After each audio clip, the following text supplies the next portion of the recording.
दोस्तों, अफगान तालिबान भी इमरान खान के नक्शे कदम पर चल पड़े हैं। इन्होंने भी तय कर लिया है कि हमें टीपू सुल्तान के फार्मूले पर अमल करना चाहिए कि शेर की एक दिन की ज़िंदगी गीदड़ की 100 साल ज़िंदगी से बेहतर है।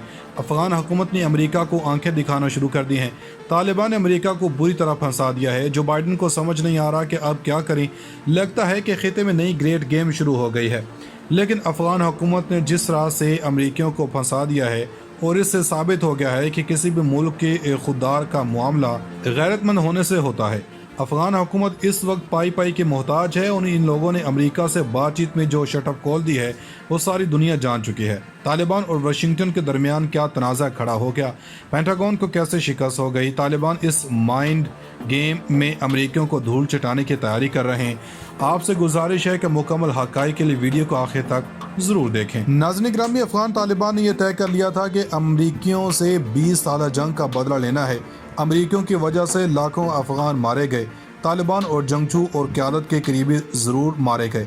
किसी ने वालिद का जनाजा उठाया तो किसी का भाई मारा गया, किसी माँ की ज़िंदगी हार गई। तालिबान की मुखबरियाँ ना करने वालों को अमरीकियों ने भी मारा। इस वजह से अमरीका मुखालिफ जज्बा तालिबान में मौजूद था। जैसे ही तालिबान को मौका मिला तो इन्होंने मौके पर चौका लगाकर अमरीकियों को चारों शने चित कर दिया। अफगान तालिबान ने अमरीकियों को इन्हों के जाल में फंसाकर गड़े मुर्दे उखाड़ दिए। इन्होंने कहा कि बताया जाए कि 9/11 में हमला करने वालों में कितने अफगान बाशिंदे थे और इसमें कितने लोग मारे गए। एक तरह से अफगान हुकूमत ये ट्रंप का पता खेल दिया है। अगर ये चाल सही खेल ले तो वो अमेरिका को घुटने टेकने पर मजबूर कर देंगे।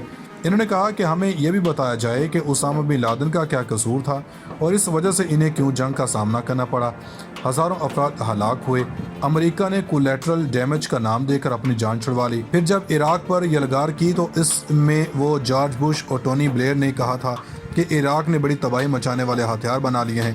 पहले बैनुल-अक़वामी एजेंसी से हथियार चेक करने का कहा गया, मगर फिर अमेरिका ने इराक की ईंट से ईंट बजा दी।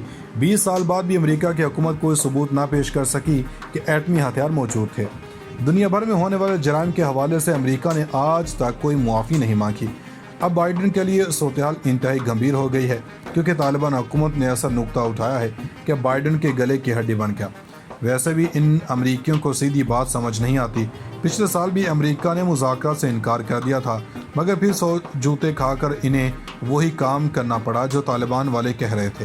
तालिबान ने सैकड़ों अमरीकी फौजी मारे और इनको अकल आ गई और इसके बाद अमेरिका ने तालिबान से बराह रास्त मुज़ाकरात कर दिए, वरना इससे पहले ज़ल्म खलीलज़ाद की तरफ से सिर्फ एक ही बयान दिया जाता था कि अमेरिका अफ़गान हुकूमत के साथ है। तालिबान को अफ़गान हुकूमत से बात करना होगी, लेकिन फिर तालिबान से बात करना पड़ गई। खैर, जिस तरह अमेरिका रातों रात जिस तरह भागने पर मजबूर हुआ वो पूरी दुनिया ने देखा। अमेरिका की जनब से बगराम एयरपोर्ट छोड़ने के बाद अफ़गान फ़ौज फौरी तौर पर तितर बितर हो गई। अरबों डॉलर्स ज़ाया हो गए। वो सब के सब पैसे के पुजारी थे और अमेरिकी वीज़े की खातिर फ़ौज में भर्ती हुए। यही वजह थी कि जैसे तालिबान जीत रहे थे वैसे वैसे अफ़गान फ़ौज भागते रहे, यहाँ तक कि अगस्त में तालिबान में पूरे अफ़गानिस्तान को संभाल लिया। अब तकरीबन 21 साल बाद तालिबान ने अमेरिका से कहा है कि वो अपने सबूत ज़रूर पेश करें और अगर ऐसा ना किया गया तो वो किसी सूरत अपने मुतालबे से पीछे नहीं हटेंगे। इस अहम तरीन मसले के बाद बाइडन ने इजलास बुलाया और अमरीकी हुकाम कोई फ़ैसला ना कर सके और इजलास के दौरान एक रुकन की जानब से CIA को तनकीद का निशाना बना।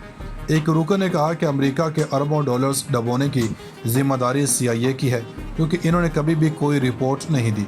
अफ़गानिस्तान में दिया जाने वाला पैसा किसको दिया जा रहा है, जिस पर CIA डायरेक्टर ने ओहदेदार को खरी खरी सुना दी।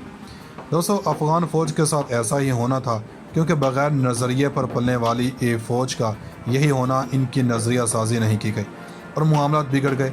और एक अहम वजह थी कि वो क्यों अशरफ गनी और रशीद दोस्तम के पैसे बचाने के लिए अपनी जानें बचाएं। इसके बाद पूरी अफ़गान फ़ौज ने सरेंडर कर दिया। लेकिन अब देखना यह होगा कि अमेरिका क्या जवाब देता है और क्या सबूत पेश करता है। नाज़रीन, बड़ा ब्रेक थ्रू, बड़ी खबर, इसको क्या कहें। हम सबसे पहले आपके सामने कुछ तफसीलात रखेंगे और फिर कितनी हक़ाइक़ पर मबनी है वो भी सबके सामने रखेंगे और फिर ये भी बताएंगे कि कौन चलवा रहा है। खबर इस वक्त यह है कि इमरान खान और डोनाल्ड लू जो अमरीकी सिफारतकार हैं, इनके दरमियान एक रब्ता हुआ। लेकिन फिर सवाल ये पैदा होता है कि क्या ये बराह रास्त रब्ता हुआ। फिर एक बात है कि रब्ता करके डोनाल्ड लू को या अमरीकी सिफारतकार को या अमरीका को इमरान खान ने कहा क्या है कि मुआफ़ी तलाफ़ी की जाए, यानी अब मामला से आगे बढ़ा जाए। یہ خبریں اس وقت کا میڈیا چینل جس کے اندر جیو نیوز اور نیو نیوز نے بریک کی ہے، اس کے بعد نون لیگ کا میڈیا سیل پھیلا رہا۔ اگلی بات کرتے ہیں، کیونکہ عمران خان نے آج اپنی تحریک کا نیا سلسلہ شروع کیا۔ اسلام آباد میں بڑا جلسہ کیا۔ اب رات کو آپ نے تصویریں لگائیں، رات کو آپ نے خان کے پوسٹر پھاڑے دیکھا۔ اب جلسے کے دوران مارکیٹ میں یہ باتیں آئی ہیں کہ عمران خان امریکنز کے آگے لیٹ گئے ہیں اور معافیاں مانگی جا رہی ہیں۔ عمران خان نے تو توبہ کر لی ہے، جس کو دھمکی دے رہے تھے اسے دھمکی مانگی جا رہی ہے۔ گزشتہ روز جتنے سفیر تعینات ہوئے ہیں انہوں نے اپنے اسناد صدر مملکت کو پیش کی ہیں، جو کہ پروٹوکول کا حصہ ہیں۔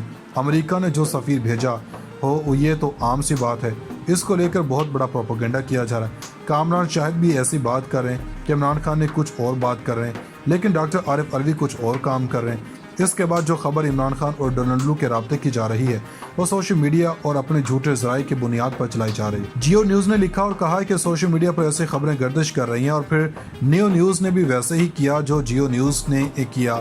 پھر سوال پیدا ہوتا ہے کہ کیا یہ نام لے رہے ہیں کہ ڈاکٹر عبداللہ ریاض کی جانب سے یہ پیغام بھیجا گیا، اور وہ 2019 سے تحریک انصاف کے سیکرٹری اوورسیز چیپٹر ہیں۔ اب سوال یہ پیدا ہوتا ہے کہ کیا ان کو عبداللہ ریاض نے بتایا ہے؟ کیا امریکی اسٹیٹ ڈپارٹمنٹ کے نیوز اور جیو نیوز کے ذرائع موجود ہیں، یا امریکی اسٹیٹ ڈپارٹمنٹ نے کہا ہے کہ آپ سے معافی چاہیے؟ آپ اندازہ کریں کہ اگر عمران خان نے معافی مانگنی ہو تو جب وہ اقتدار میں تھے اور انہوں نے معافی مانگنی ہو تو اس وقت کر لیتے یہ کام۔ وہ خود کہتے ہیں کہ میں نے تو بوٹ پالش کرنے سے انکار کر دیا تھا اور عوام میں چلا گیا تھا، لیکن ڈاکٹر عارف علوی کچھ اور کام کر رہے ہیں۔ اس کے بعد جو خبر عمران خان اور ڈونلڈ لو کے رابطے کی جا رہی ہے وہ سوشل میڈیا اور اپنے جھوٹے ذرائع کی بنیاد پر چلائی جا رہی ہے۔ جیو نیوز نے لکھا اور کہا کہ سوشل میڈیا پر ایسی خبریں گردش کر رہی ہیں، اور پھر نیو نیوز نے بھی ویسے ہی کیا جو جیو نیوز نے کیا۔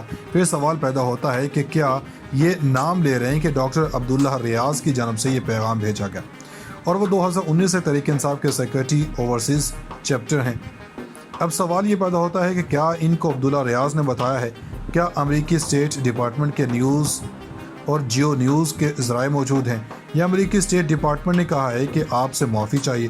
آپ اندازہ کریں کہ اگر عمران خان نے معافی مانگنی ہو تو جب وہ اقتدار میں تھے اور انہوں نے معافی مانگنی ہو تو اس وقت کر لیتے یہ کام۔ وہ خود کہتے ہیں کہ میں نے تو بوٹ پالش کرنے سے انکار کر دیا تھا اور عوام میں چلا گیا تھا۔